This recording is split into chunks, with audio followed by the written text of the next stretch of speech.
Bienvenidos a Life on Mars, el podcast de tecnología, innovación y emprendimiento de Mars Based. Contamos hoy con Ana Gené, que nos ha acompañado ya en Startup Grind. La conocemos desde hace mucho tiempo, una experta en el sector del real estate. ¿Cómo estás, Ana? Bienvenida al show. Muchas gracias por la invitación, Alex. Muy bien. Estábamos teniendo una conversación muy interesante el otro día al respecto de que ya no solo con la moda de trabajar en remoto, digamos, la ventaja de muchas empresas que ahora fichan en remoto, que permiten el trabajo deslocalizado, hay una cierta tendencia a volver a zonas más rurales, ¿no? Abandonar las ciudades por todos los problemas que puedan tener, ¿no? Problemas de los costes del alojamiento, de sobrepoblación, de otros problemas asociados a las estructuras de las ciudades, y hay gente que prefiere trabajar en remoto desde una zona más rural, ¿no? Pero parece que no íbamos muy alineados en esto. ¿Cuál es tu opinión al respecto y qué tendencia ves tú que va a suceder? Evidentemente, seguro que también está condicionada por la pandemia que no controlábamos, ¿eh? Pero ¿cómo lo ves, Ana?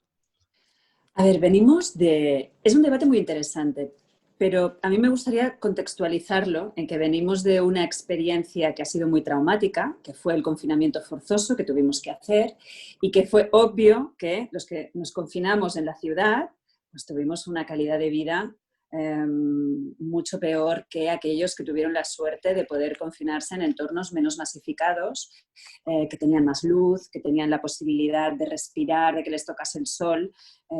Claro, la diferencia ha sido muy fuerte.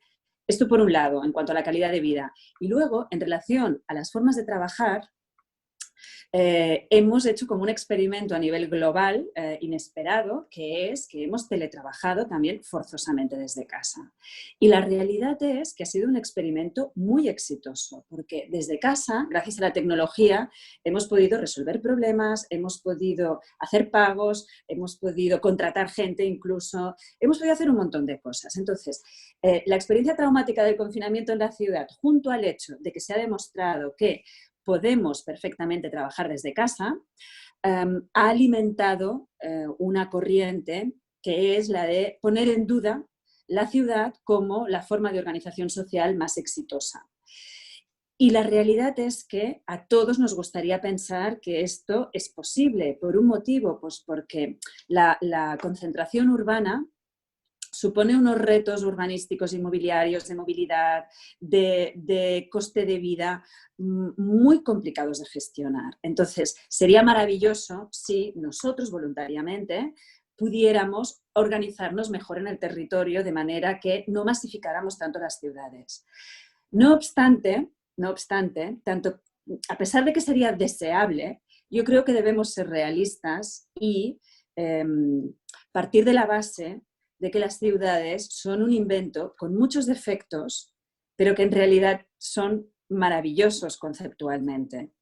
¿Por qué? Pues porque aquí es donde, para empezar, hay una interacción humana de muchísima calidad, muy diversa, que nos permite también de algún modo reinventarnos a nosotros mismos, ¿no? En relación a los entornos más rurales, que pues quieras que no, allí es diferente la vida que nos puede ofrecer un entorno rural, a nivel más humanístico, vamos a decirlo así. Y esto unido al hecho de que los centros de conocimiento, la oferta cultural, los puestos de trabajo están en las ciudades, resulta muy complicado pensar que va a haber una corriente fuerte de descentralización y de ocupación del territorio de una manera más equilibrada, a pesar de que coincido contigo de que sería deseable. El punto en el que estamos totalmente de acuerdo, Alex, yo creo es que es deseable que nos organizáramos mejor, pero a día de hoy la verdad es que pienso que tenemos que seguir muy concentrados en buscar soluciones para las ciudades, porque las ciudades seguirán siendo donde eminentemente vamos a querer vivir.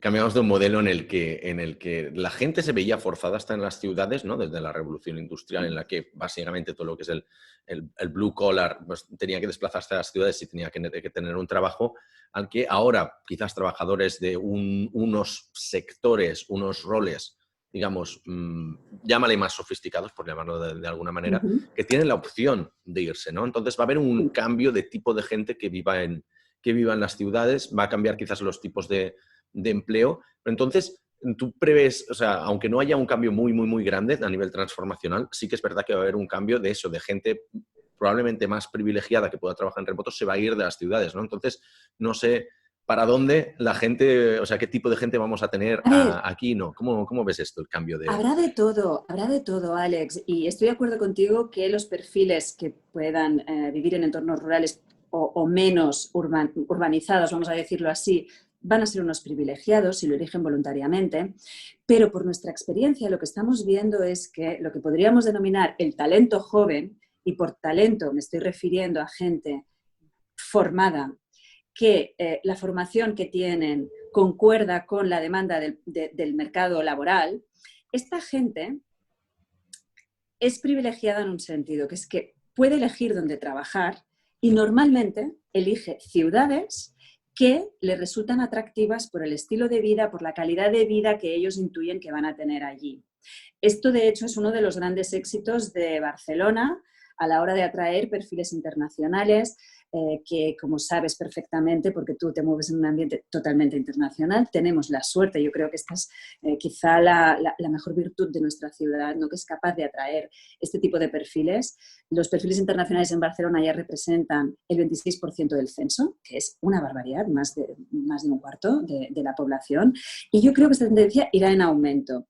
¿Por qué no se eligen? Pues por esta promesa de calidad de vida, de luz, de una ciudad dinámica. De hecho, hay un estudio muy interesante que realiza una gestora de fondos internacional que analiza el dinamismo de las ciudades europeas. Analiza unas 130 ciudades de toda Europa y por dinamismo miden variables del estilo número de conciertos que se hace al año, bares que hay, vida cultural, cuántas exposiciones al año se hacen y luego obviamente también índices de innovación, índices de calidad de los puestos de trabajo, etcétera, etcétera, ¿no? Índice también variables más económicas, vamos a decirlo así. Pero ¿por qué una gestora de fondos quiere medir el dinamismo de una ciudad? Pues porque sabe que en las ciudades dinámicas se establece el talento. Buscando estos bares, buscando estos conciertos, buscando este tipo de vida y buscando la innovación y buscando todas las variables económicas también. Y entonces los inversores saben que si el talento va a una determinada ciudad, en esa ciudad se va a generar empresas, se va a generar riqueza, van a pasar cosas interesantes para la economía, se va a generar innovación y entonces es donde quieren estar los inversores. Porque entienden que esas ciudades pues, les van a dar un retorno mejor que no otras que no tengan ese dinamismo. Entonces, el debate entre mundo urbano, mundo no urbano, por no llamarlo rural, es apasionante. Ambos tienen ventajas. Pero lo único que quiero decir es que las ciudades y su dinamismo siguen teniendo una atracción muy fuerte, sobre todo para los perfiles más jóvenes. De hecho, no Y es yo caso. creo, perdón Perdona. por acabar, y yo creo que la clave de todo está en la capacidad de relación, el conocer gente. Sí, de hecho, no es casualidad, ¿no? La correlación que ha habido en los últimos años de creación de empresas, ¿no? De empresas de nueva tecnología e incluso la adquisición de las startups que tenemos por aquí o incluso negocios más tradicionales como podrían ser pues, el Sonar o la empresa del Row, ¿no? Que se vendieron a private equities por, por millonadas porque es donde están los jóvenes. Entonces, es verdad que las grandes fortunas también buscan digamos, atacar dónde están los jóvenes porque son el futuro de la economía, son innovación, etcétera, etcétera. En ese sentido, tú siempre has defendido un modelo de Barcelona que iba más allá de los límites geográficos que tenemos ahora, ¿no? Ahora estamos pues, envueltos por el mar y por las montañas, quizás un poquito más por fuera, digamos, o por los lados, pero evidentemente tenemos estas ciudades colindantes, pues como Badalona, como el Prat, etcétera, etcétera. Siempre has defendido que Barcelona tiene que tener un plan como de expansión, de integración de estas ciudades que fuera a llegar, si no me acuerdo mal, como de Sitges hasta Mataró, más o menos, y por dentro no me acuerdo hasta dónde, ¿no? Pero para crear como una gran periferia de una macro Barcelona que podría ya competir a niveles de Londres o Nueva York. ¿Ha afectado la pandemia a esta visión que tienes tú, que tenéis vosotros, o sigue en marcha? La pandemia al final lo que ha provocado es en general menos movilidad, porque ahora pues con el teletrabajo pues muchas personas siguen trabajando desde su casa, ¿no? Pero lo que sí que es cierto es que ahora con los datos que generamos con los móviles sabemos perfectamente que un gran número de personas que se mueven desde este radio que tú comentabas,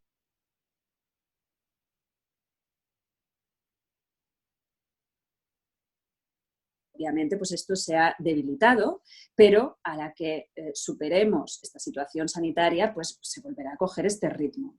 Entonces, ¿qué está sucediendo? Que la ciudadanía estamos utilizando el territorio de una manera que no está ligada a cómo está organizado administrativamente, a nivel de políticas económicas, a nivel de políticas medioambientales, culturales, etcétera, un territorio. Y mi idea es, oye, la realidad ha superado las estructuras administrativas. Tenemos que estructurarnos mejor para poder funcionar mejor. Esto pasa sobre todo por una mejor movilidad. Cercanías debería ser, yo creo, nuestra principal reivindicación.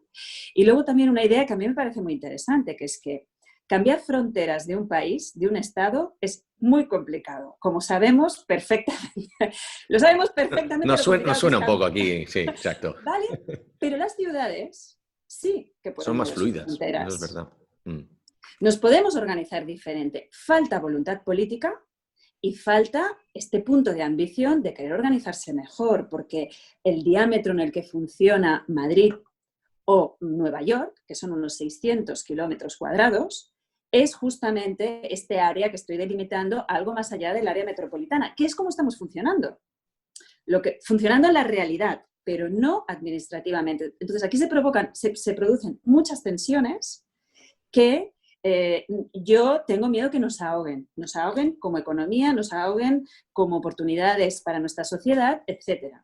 Porque ¿en qué cabeza cabe que en un territorio haya 36 municipios, 36 alcaldes tomando decisiones y que no están bien coordinados entre sí? De hecho, y yo lo que digo es que estamos perdiendo competitividad, en relación a otros territorios que sí que se organizan de una manera bien articulada y unitaria. hay un caso que es paradigmático, que me parece muy, vamos, es como el de Barcelona exactamente, que es el caso de San Francisco. O sea, San Francisco también está en la península, está aislado, y todos los alcaldes de los pueblecitos que conforman Silicon Valley no le hacen ni puto caso a San Francisco. ¿Por qué? Pues ahí tienen un tren, ¿vale? Que conecta pues, desde San Francisco hasta San José, que está al final de Silicon Valley. Tarda como 2 horas para hacer una cantidad de kilómetros ridículo, se rompe cada 2x3, tiene solo una vía. Entonces, ¿por qué no arreglan todo esto? Porque es que nadie quiere pagar los excesos de San Francisco ni las tecnológicas, aunque evidentemente estos pueblos se beneficien pues de que en Redwood City tienen a Evernote y tienen a SAP y tienen a Box y no sé qué más, y que en Redmond, pues, cada una de sus ciudades pues tiene sus grandes tecnologías, ¿no? Pues en Google tiene Facebook, tiene Apple, Menlo Park, etcétera, etcétera, ¿no? Ahí me parece que también hay un gran desajuste y, sin embargo, San Francisco y Silicon Valley han conseguido algo. La diferencia quizás, no sé, y aquí me corregirás tú, es que ahí las empresas están un poco más repartidas y no están solo en San Francisco, sino que se han ido esparciendo por Silicon Valley. ¿O qué crees que tendríamos que hacer? ¿Podríamos probar a hacer este modelo de poner una gran tecnológica en Sitges, una en Sant Adrià del Besós, una en Badalona, otra en Mataró, ¿no? ¿O qué? ¿Cuándo pasará? Totalmente de acuerdo contigo. No, es muy interesante lo que intuitivamente estás tú proponiendo. Esto en realidad es pues toda una teoría urbanística que yo creo que es el futuro y es de lo que en donde deberíamos mirarnos, que es generar multicentros. O sea, en este área que yo propongo estructurarla mejor y que funcione de una manera más articulada, no puede recaer todo en Barcelona. Con una buena movilidad deberíamos ser capaces de que en Sitges sucedieran cosas, en Mataró sucedieran cosas, en Terrassa, en Sabadell, en Sant Cugat, etcétera, etcétera. Sucedieran más cosas. Pero claro, obviamente que estuviese todo bien conectado entre sí. Mira, hay una idea que yo creo que es muy sugerente, que la proponía el arquitecto Vicente Guallart y decía, ¿os imagináis si Ildefons Cerdà fuera contemporáneo nuestro? ¿Cómo estaría imaginando el urbanismo de Cataluña? ¿Cómo estaría imaginando el urbanismo de Barcelona? Él ya habría roto las costuras de Barcelona, de lo que depende estrictamente del Ayuntamiento de Barcelona, desde hace tiempo. ¿Cómo? Pues, aparte de estructurarlo bien a nivel de movilidad, que es básico, con ideas como la tuya, como la que acabas de decir.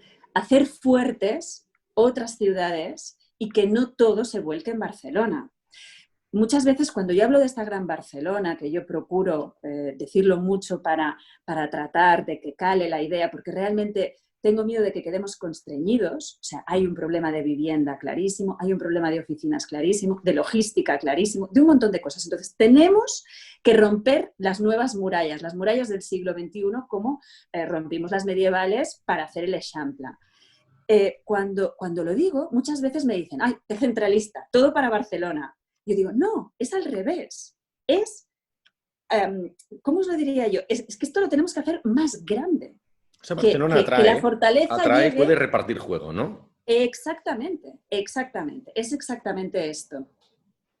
Vale. Entonces, y también otra cosa que comentabas que a mí me parece muy interesante es que los nuevos modelos de ciudad se tienen que adaptar a la idea que la gente va a vivir menos en las ciudades. Va a haber mucha más fluidez, va a haber mucho más intercambio de gentes, que igual la gente va a estar viviendo 3, 4, 5 años en una ciudad y luego van a cambiar a otra, ¿no? Eso es verdad. Las generaciones anteriores a la nuestra no lo hacían, se establecían en la ciudad, quizás cambiaban 2 veces de ciudad en toda su vida, iban con toda la familia y ahora estamos en entornos mucho más fluidos en los que ya se va uno, se va el hermano, se va el primo, viene el...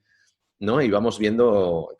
¿Y cómo afecta esto a nivel de ciudad? Porque entonces esto tendría que tener algún tipo de afectación más a nivel de economía, a nivel de distribución de cómo están estructurados los alquileres, cómo están estructurados pues, las hipotecas quizás, porque ya no tiene tanto sentido pensar a largo plazo, ¿no?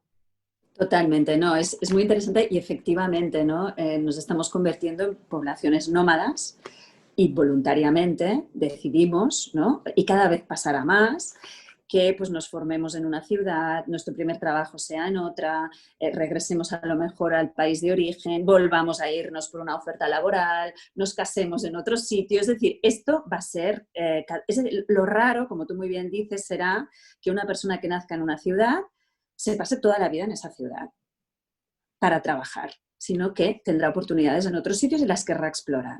Entonces, a nivel inmobiliario, esto, bueno, para empezar, yo creo que, sobre todo a nivel político, esto es todo un reto, ¿no? Porque claro, si tú pasas parte de tu vida viviendo en Berlín o viviendo en Silicon Valley o en París, también querrás participar de la sociedad de allí. Tus impuestos estarán pagados allí, disfrutarás del estado de bienestar que te puede ofrecer ese país. Bueno, yo creo que a nivel conceptual nos daría para horas, ¿no? Para hablar, pero a nivel inmobiliario, que es más sencillo, sin ser fácil, yo lo que te diría aquí es que lo que tenemos que romper es el pain de encontrar casa, ya sea en régimen de venta o de alquiler, porque incluso en nuestra propia ciudad, cada vez que nos hemos tenido que cambiar de casa, pues porque o nos independizábamos, porque nos divorciábamos, porque nacían niños y ya no cabían, por lo que sea, era como, o sea,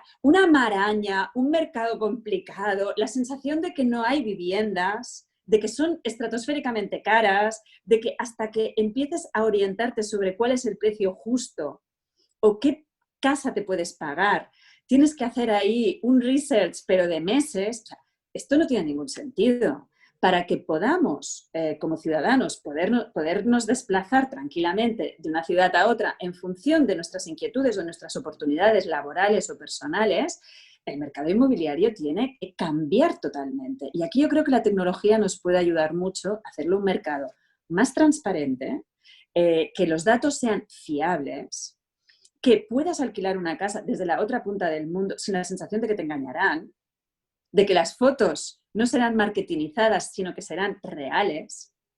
Y claro, todo esto es un reto que el sector inmobiliario tradicional no está preparado. Necesitamos del sector inmobiliario tecnológico para poder dar transparencia, seguridad y os diría que también una mejora de experiencia de usuario para alguien que quiera buscar casa, porque es una decisión muy relevante que impacta totalmente en tu calidad de vida. Antes hablábamos de los bares y del número de conciertos, pero imagínate el techo que te alberga. O sea, eso es la calidad de vida primera, ¿no? Y que sea tan complicado, es que no tiene ningún tipo de sentido. De hecho, una de las cosas que va a pasar ahora, y seguramente ya estamos viendo, vamos a entrar quizás en el tópico que teníamos que hablar hoy, que era ese tema de PropTech, ¿no? Innovación en el sector de real estate, pero recientemente hemos visto la venta de Idealista a un fondo de private equity sueco, bueno, se llaman Equity, Equity, que eso también va a causar quizás una lluvia de millones en inversión a las pequeñas startups que están saliendo. Ya tenemos startups más o menos interesantes en sector real estate aquí en Barcelona, operan desde hace años, algunas pues ya están cercanas a sus series A y tal. PropTech es un sector candente, lleva quizás un par de años en ebullición, es verdad que hace 5 años no había gran cosa, más allá de, pues eso, quizás las históricas de listados de cosas, pero no estaban centrados en, pues por ejemplo, nosotros hemos trabajado recientemente para una empresa que se llama Resby, que lo que hace es reconocimiento de imágenes con inteligencia artificial. Para las imágenes de 2 pisos las categoriza automáticamente, ¿no? Decir, hostia, esta es una habitación de un salón, tiene tantos metros cuadrados, está iluminada, tiene estos...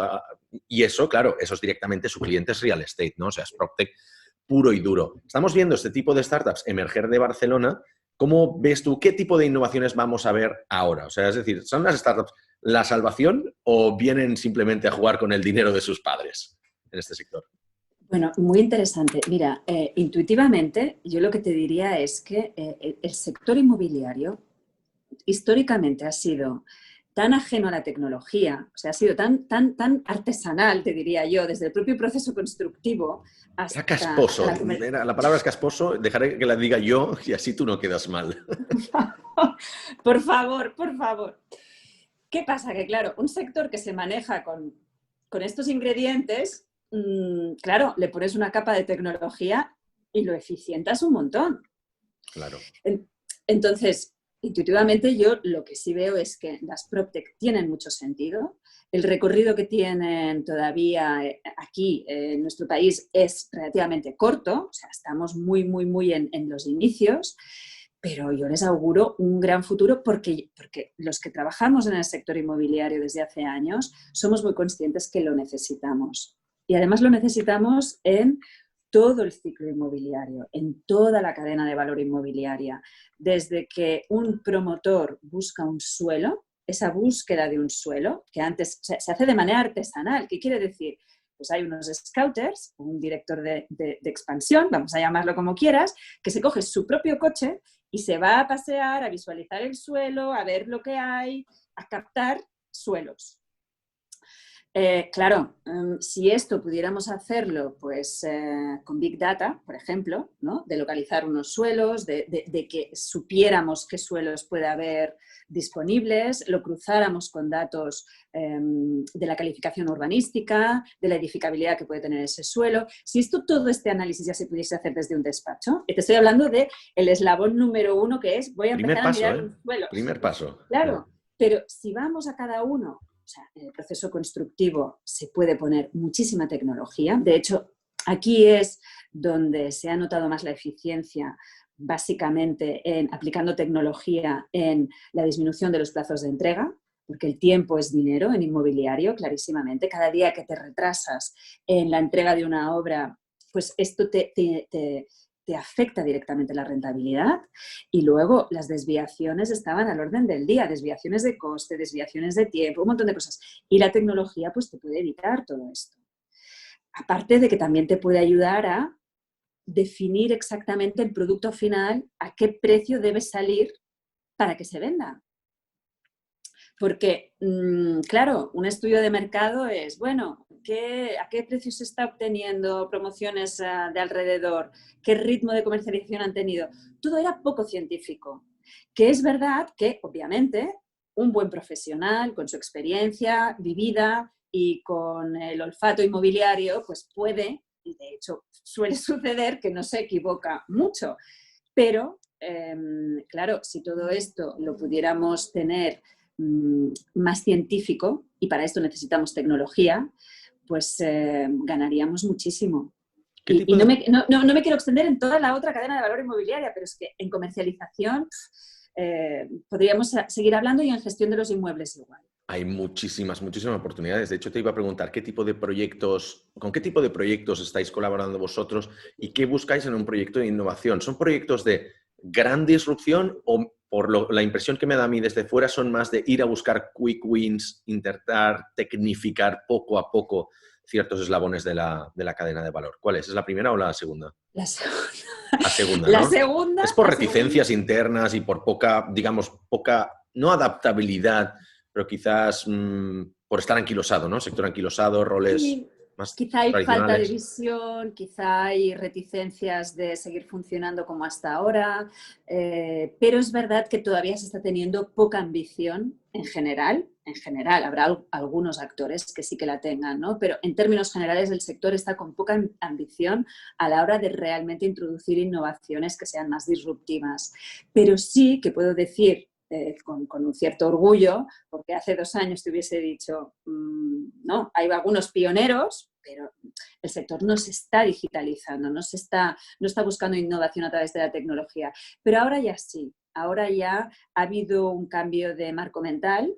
Y es cierto que a lo mejor las innovaciones que se están introduciendo todavía son tímidas, son como eslabón a eslabón, voy haciendo mejoras, pero mi sensación es que quien está abanderando estos cambios está obteniendo retornos tan rápidos en relación a cómo funcionaban antes, que creo que puede ir bastante rápida la generalización en todo el sector. Hemos hablado recientemente, entrevistado a gente del sector, tanto de retail como de producto, como Insurtech, o sea, sector seguros, que es quizás un sector que todavía está más anquilosado que real estate, ¿no? En ese sentido, ¿es verdad el cliché de la pandemia ha sido el catalizador de la transformación digital en el sector real estate o ni con esas? No, sí, sí, sí. Sí, la pandemia lo acelerará clarísimamente, lo está acelerando ya. Y, y a ver, este drama humanitario que estamos viviendo y esta situación pues económicamente tan complicada para mucha gente, también tendrá su reverso en cosas que nos podrá hacer una mejor economía y que nuestro tejido empresarial se modernice. Y sí que lo estoy viendo de manera generalizada que lo que es la digitalización, la introducción de tecnología en nuestra manera de funcionar está sucediendo clarísimamente y la pandemia ha sido un revulsivo, sin lugar a dudas. ¿Qué tiene que hacer una empresa de real estate en las que los proyectos son multiaño, son multimillonarios, implican a muchísimas personas que quizás no están digitalizadas, para que ahora parar proyectos, porque se habrán parado, se pararon obras durante bastante Pararon tiempo, durante obras. 2 o 3 meses, por ejemplo, y tener que empezar otros proyectos que sean más de transformación digital, que requieren pues, otro tipo de persona, otro tipo de liderazgo, otro tipo de skills, trabajar en remoto quizás, trabajar en entornos digitales? ¿Qué tipo de transformación interna tiene que haber en el real estate a nivel de equipo, sobre todo?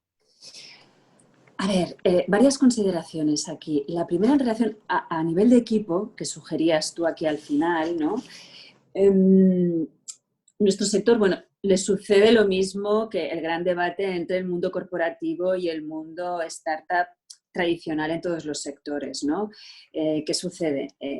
A ver, la innovación, la transformación real es muy complicado que venga de perfiles que estén dentro de nuestras organizaciones y que tengan un histórico en nuestra organización. Es que simplemente, sobre todo las personas que han ascendido, que están bien valoradas en nuestra organización, en las organizaciones en general, en el mundo corporativo, es gente que está actuando de la manera en la que les hemos enseñado y lo hacen muy bien.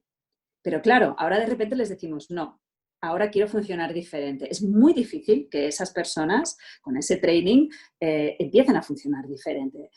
Entonces, tenemos que buscar talento de fuera, tenemos que ver cómo podemos colaborar con startups, con PropTech, con BuildTech, con todo lo que es este mundo emprendedor y vencer todas estas barreras que hay para que estos dos mundos se entiendan, que las hay, son barreras muy fuertes. Y muchas veces el mundo corporativo tiene apriorismos que son equivocados, como que para colaborar con ellos les tienes que comprar o tienes que invertir mucho. Obviamente esto es una manera de hacerlo, pero hay muchas otras maneras, ¿no? De pensar en conjunto proyectos y de que cada cual haga su papel. Y esto pasa Alex, en algo que yo creo que tú lo has comentado en muchísimas ocasiones y es una de tus mantras, ¿no? O sea, tiene que haber un reconocimiento mutuo del talento de cada cual y entender cada cual el papel que juega, y en el hecho de reconocer al otro es cuando realmente pueden surgir cosas que favorezcan a ambos, ¿no? Y ese yo creo que es el reto que tenemos enfrente en los próximos años, ver cómo podemos establecer ese diálogo, entendiendo que la innovación no va a venir de los que hemos estado trabajando de manera tradicional en el sector. Y eso es un poco lo que sucede en banca y seguros, ¿no? Es un sector en el que yo he trabajado varios años, ¿no? A través de consultoras, y su valor, el valor del equipo que tienen ahora o el equipo que tienen dentro radica en el hecho de que llevan muchos años en la industria, muchos años en la empresa. La innovación no va a venir desde dentro, como bien dices, ¿no? Pero les aporta otras cosas que ya les salen en la cuenta, ¿no? Como decir, pues el expertise, seguridad, estabilidad, etcétera, etcétera, ¿no? Pero la innovación tienen que traerla desde fuera. En ese sentido, parece que Real Estate también, ¿no? ¿Cómo traes esa innovación desde fuera? ¿Es a base de grandes consultoras? ¿Es a base de colaboración con startups? ¿A base de comprar otras empresas? Porque lo has dejado algunos matices, pero ¿qué tipo de colaboraciones ves ahí o cómo se A suele hacer? ver, la colaboración es un abanico inmenso, inmenso.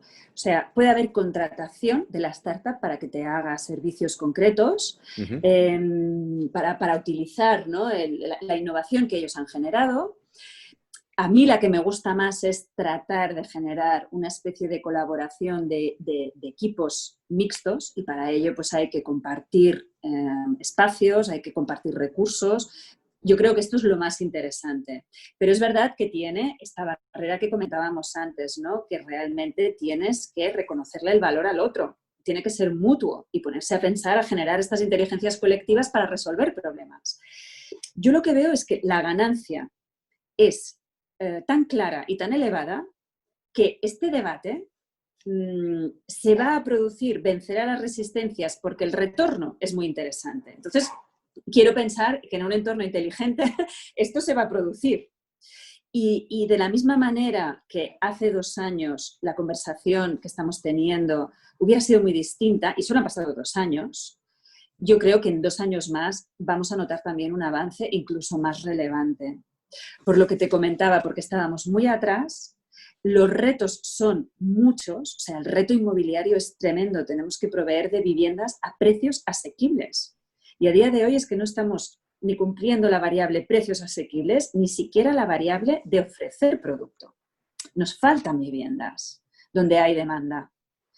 Y yo creo que se va a evidenciar, se está evidenciando ya, que todas las soluciones que pasen por la tecnología, y esto provendrá de las PropTech, van a ser quienes nos den de alguna manera la solución. ¿Y qué podemos hacer para garantizar que estos proyectos de colaboración, corporate, startup, funcionen? Porque te explico, o sea, a mí cuando me viene una corporate, una gran corporación, a pedirme colaboración, o sea, colaboración para mí ya es un red flag, ¿no? O sea, es como sinergias, proyectos estratégicos, etcétera, etcétera. Para mí quiere decir, vas a hacer trabajo gratis para mí y lo que quiero es que difundas mi mensaje en tu comunidad. Por ejemplo, eso en el 90% de los casos, si no, 99%. Seguro que hay casos y casos en el que ha funcionado mucho mejor y son evidentes dentro de la escena de Barcelona, ¿no? Pero, ¿cómo podemos garantizarlo? Uno de ellos es que el equipo directivo o parte del equipo de liderazgo de la gran corporación forme parte de estos equipos de innovación. Lo que has dicho, ¿no? Equipos mixtos. ¿Cómo lo harías tú? ¿Cómo soléis hacerlo vosotros?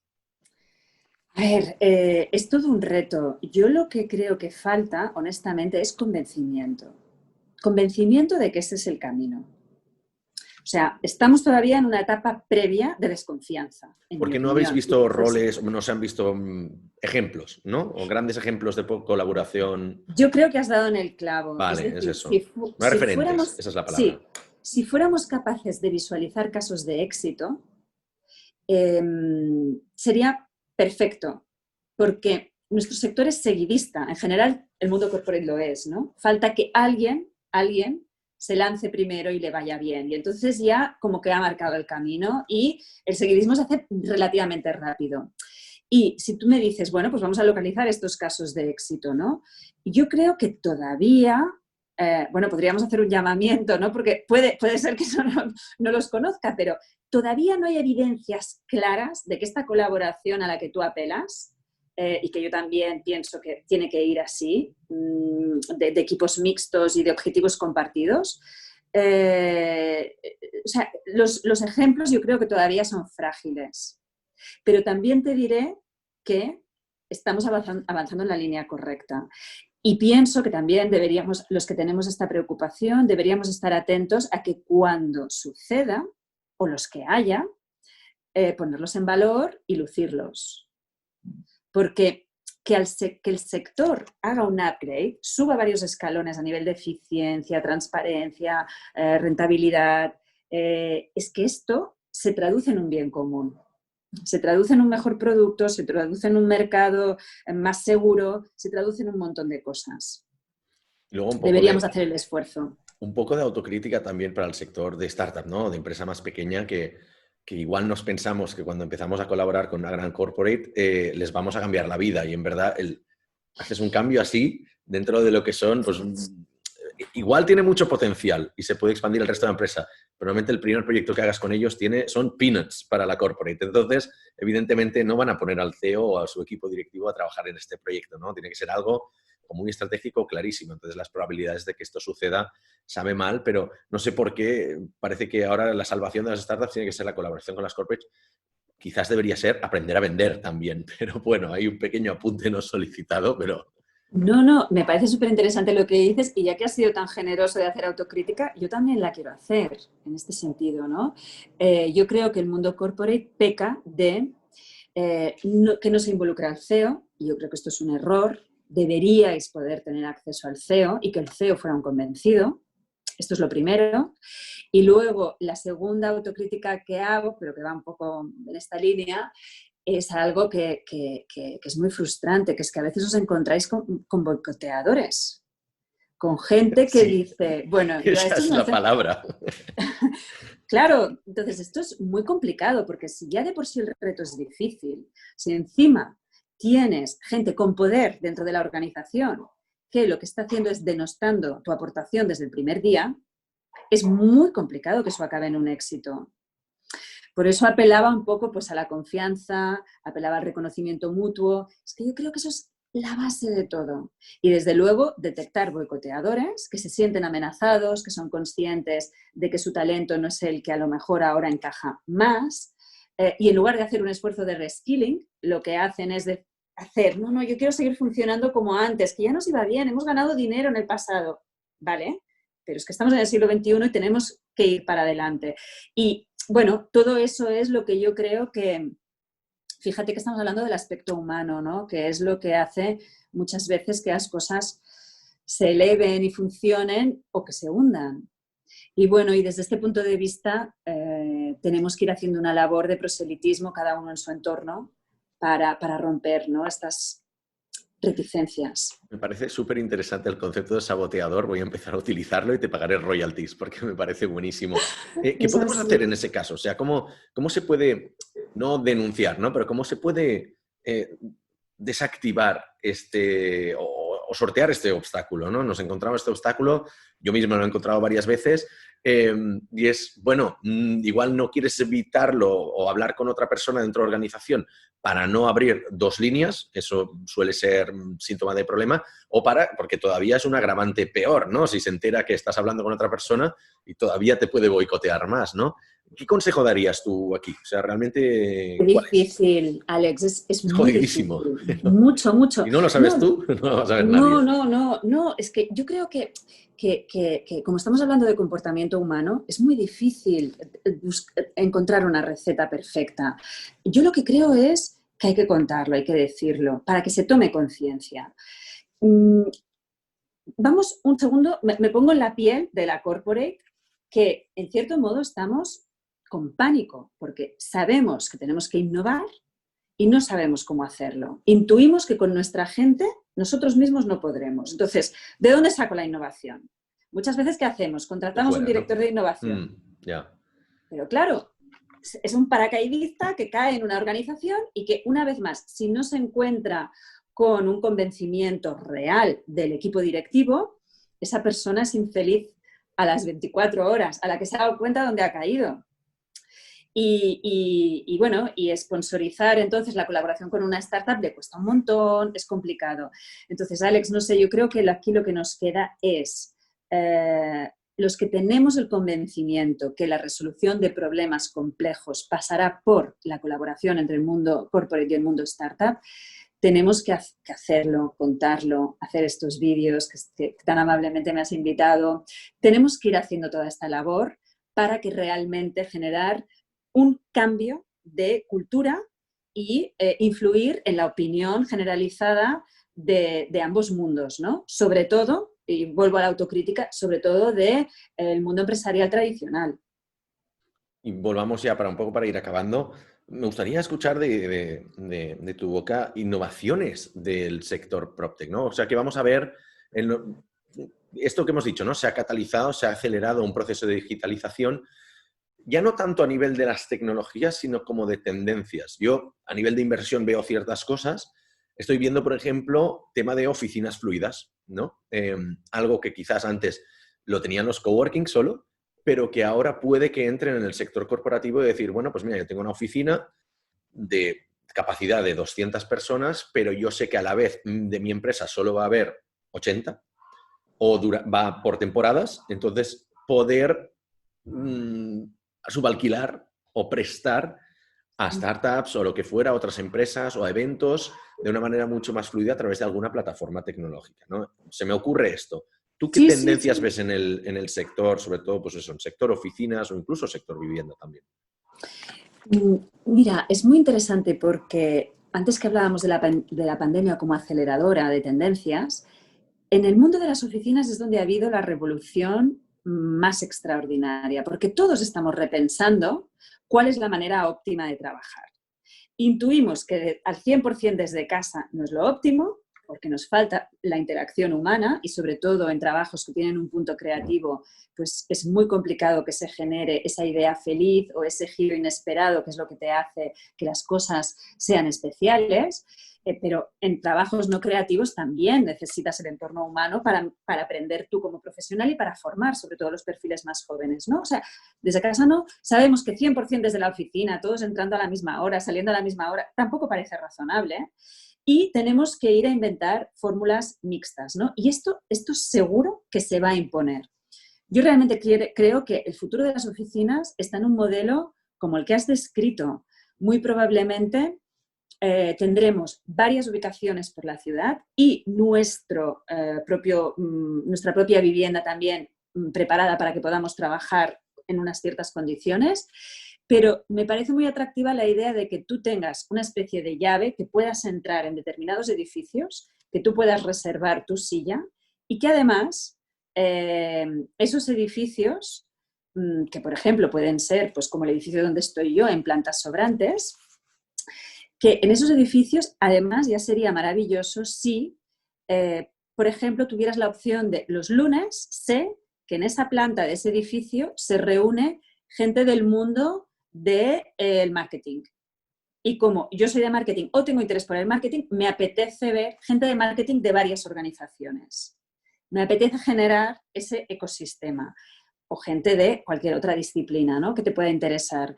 Entonces, yo creo que vamos a ir a romper un poco que la comunidad sea estrictamente tu organización o tu mundo directo y que los espacios de trabajo nos permitan establecer relaciones con otras personas en un ambiente de trabajo, que no es lo mismo que conocerle fuera. Y a ver, esto es todo un reto para el sector inmobiliario porque esto se tiene que organizar, pero sin duda alguna la tecnología aquí será clave. Las soluciones vendrán vía tecnológica.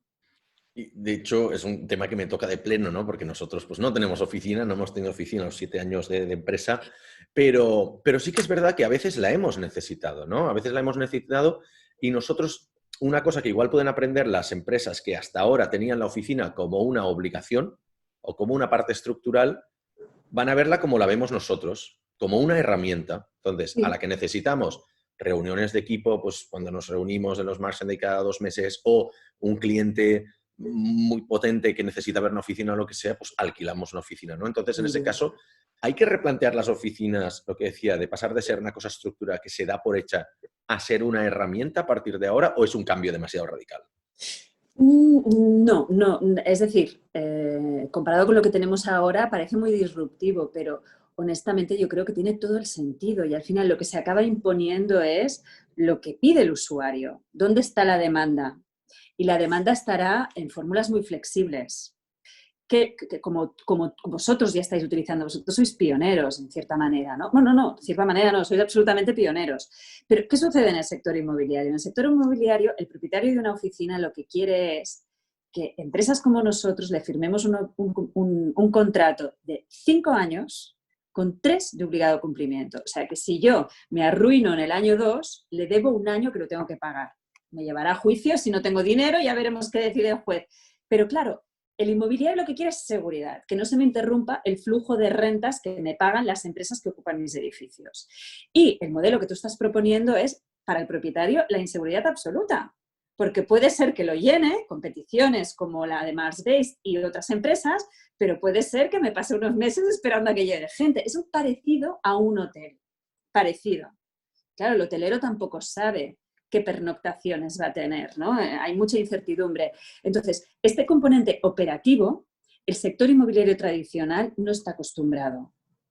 Operativo me refiero pues que hay un negocio detrás, como puede ser el de un bar, el de un hotel, el de un centro comercial, que tampoco saben qué afluencia de público van a tener. Luego las cosas se estabilizan, pero lo que sí te quiero decir es que el sector inmobiliario tradicional pondrá todas las reticencias posibles para no ir a modelos flexibles. Pero yo Claro. creo que si la demanda real persiste en yo no te quiero firmar 5 años, yo lo que quiero es utilizar tu edificio, el tiempo que a mí me interese, y no te puedo anticipar cuánto será, porque irá sobre la marcha de si tengo ese cliente o no, de si necesito reunirme para un proyecto cada día o cada mes. Si hay más based, entonces esto es lo que va a hacer el vuelco. Porque siempre habrá propietarios que dirán, lo que tú necesitas, Alex, te lo voy a dar. Ya. O si las empresas no están predispuestas a firmar estos contratos, va a salir alguien que sí. Lo digo porque recientemente he visto una empresa que era, pero eso es puro B2C, ¿eh? Pero yo creo que su futuro, evidentemente, como toda startup, se van a dar cuenta al cabo de 2 o 3 años que tienen que ir al B2B, que es Totalmente de acuerdo. que lo que hacen es garantizarle a los propietarios los contratos largos, pero ellos gestionan, o sea, ellos firman y ponen ¿cómo se llama esto? Cuando entras, el depósito, ¿no? Se llama, Sí, sí, ahora me sí, sale en sí, alemán, sí. busqué piso en Alemania. Entonces, cuando entras en un piso y dejas a 2, El 3 meses, aval. correcto, lo hacen ellos como empresa y ellos se encargan de gestionar por si luego hay un cambio del tenant, ¿no? De la persona que está ocupando Sí, sí. el edificio. Y os dije, puta madre, me gusta, probablemente invierta en ello, pero por favor, enfocaros a B2B porque es que esto va a ser la salvación del real estate. Están obcecados en que no, el tiempo me dará la razón seguramente. Entonces, Estoy estos convencida. nuevos players que todavía no hemos visto, o sea, ¿cómo podemos ayudar a identificarlos? ¿Cómo podemos ayudar a entrarles en razón? O sea, ¿hay alguna manera de que el B2B vaya a buscar estos players que están empezando a jugar con B2C y decirle, mira, os necesitamos, dejaros de hostias, el B2C es muy complicado, no tenéis marketing infinito, venid con nosotros, hacemos un piloto, no sé qué. ¿Hay outreach de las grandes corporaciones, sector más tradicional, hacia las startups innovadoras o no? No está construido el camino. Vale. No está construido el camino, pero lo tenemos que construir. Insisto, o sea, tenemos muchos problemas. Y quien sea capaz de proporcionar soluciones, tenemos que hacer que esas soluciones lleguen. Entonces, los grandes propietarios de edificios de oficinas van a vivir un trauma gordo este año y el año que viene, y no sé si en 2022, que es que las empresas, que ahora pues todas nos sentimos algo más debilitadas por la situación económica en la que estamos y la que estaremos debido a la pandemia, ahora queremos ahorrar costes. Y de repente hemos tenido la experiencia de que, oye, de que nuestra gente ha trabajado súper bien desde casa. Y empezamos a decir, yo necesito 3.000 metros cuadrados. Igual con 1.500 tengo suficiente. Entonces, si picas a la puerta del propietario de tu edificio de oficinas y le dices, necesito 1.500, no 3.000, esto va a sacudir mucho. Yo también pienso, honestamente, insisto, en que el espacio físico es importante, sea en un mismo edificio, sean varios, pero que haya un encuentro para que los equipos colaboren y se produzca la formación cruzada es súper importante. Pero lo que puede hacer que suceda este canal de comunicación, este encuentro feliz, vamos a decirlo así, La serendipia, ¿no? Que es también. exactamente, Sí. es que haya un poco de pain, o mucho de pain, y ahora lo va a haber. Ahora nos tendremos que reinventar, porque la sacudida de las oficinas como lugar principal donde trabajar es muy fuerte, es muy fuerte. Y bueno, y tenemos que ver que estos temblores que se van a producir sean para rotar hacia modelos más interesantes.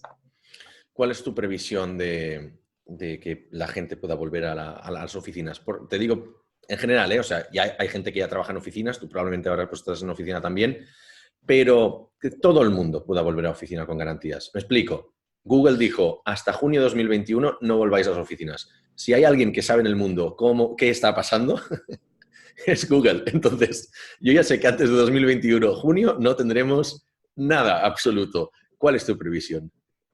Sí, Alex, muy de acuerdo contigo. Google marca bastante probablemente por dónde nos deberemos mover. Yo también pienso una cosa de todos modos, que en unas oficinas puedes marcar unas normas que te den seguridad, que pasan por cosas muy básicas, pero que son imprescindibles, como la distancia, que haya geles en todos lados, un determinado comportamiento higiénico por parte de todos, que nos cuidemos mutuamente, mascarillas, etcétera. Las oficinas, fíjate lo que te digo, me preocupan relativamente poco, porque creo que incluso ahora, con este momento que estamos en plena pandemia, se puede trabajar con seguridad si montas todo este protocolo.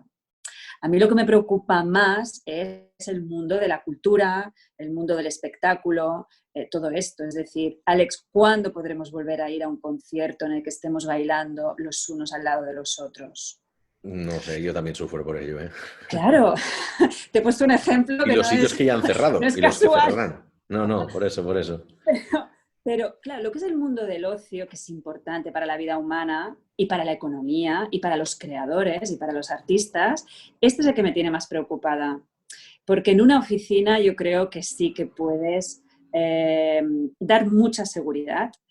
Y yo creo que en un concierto también, pero tienes que reinventarlo totalmente. Y entonces eso es lo que creo que es más complejo. Bueno, y que un país sin cultura es un país muerto. Entonces, Efectivamente. evidentemente, sí, quería centrarme más en real estate, pero comparto tu preocupación. Vamos, de hecho, a mí las oficinas me preocupan más bien poco, sí a nivel de Hombre, macroeconomía, evidentemente, no no. más a nivel macro, pero evidentemente cada uno de la cabra tira al monte. Ana, para ir cerrando ya, porque es que una hora pasa volando y todavía se nos han quedado varios temas en el tintero, así que tendremos que volverte a entrevistar dentro del tiempo. Pero Suerte. nos gusta cerrar, ¿sabes? Si te acuerdas, en Startup Brain teníamos una pregunta fija, que era la pregunta del superpoder inútil que le hacemos a todos los entrevistados. Pero aquí tenemos otra, porque claro, no podemos, A no ver. podemos repetir. Entonces aquí nos gusta que cada invitado comparta su mayor cagada a nivel empresarial. Sé que va a costar, no es el tipo de preguntas que tú sueles contestar, pero No, venga, te lanzo el reto, a ver qué puedes compartirnos para que podamos naturalizar, ¿no? Y pues democratizar mira, pues los mira, fallos. pues mira, te voy a decir algo. Y yo Piensa que creo que es tuyo, que hay mucha gente que intenta colarme fallos de otros. No. no, mío. Mira, yo creo que durante muchos años he hecho un esfuerzo de sobreadaptación que me ha ido muy en contra de mí y de mi organización. ¿Y por qué hacía este esfuerzo de sobreadaptación? Pues a lo mejor porque la diferencia, a veces en el mundo corporativo nos pensamos que chirriará, que te irá en contra, que te orillará, que no vas a poder progresar. ¿Sobre adaptación a qué? Y Perdona, que no te sigo. adaptación, pues, ¿cómo te lo diría yo? Hacer demasiado lo que se esperaba de mí, hacer demasiado lo Claro, que se espera del sector, adoptar discursos que son los tradicionales, estructurales, los sectoriales.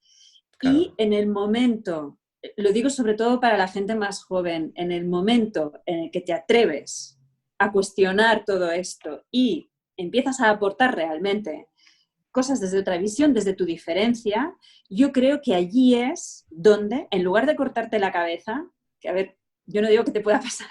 Asumes algo de riesgo. Metafóricamente, pero... Siempre, no. Por supuesto, incluso, bueno, por supuesto. Pero yo creo que desde allí es donde puedes hacer la mayor aportación. Y yo creo que he estado sobreadaptándome demasiados años y ese ha sido mi principal error. Pero, ¿crees que es, y ahí pregunta extra, pero igual para acabar de entender, ¿crees que es porque hasta cierto punto había que hacerlo? Y que eso llevó a que ahora, que es una época como mucho más flexible, con gente más internacional, quizás más open-minded, con quizás más perfiles jóvenes accediendo a dirección y tal, ahora es aceptable, pero veníais de una dinámica, o venías de una dinámica, un sector tradicionalmente pues muy masculino, muy dominante en este sentido, muy tradicional. ¿Crees que eso te ha condicionado?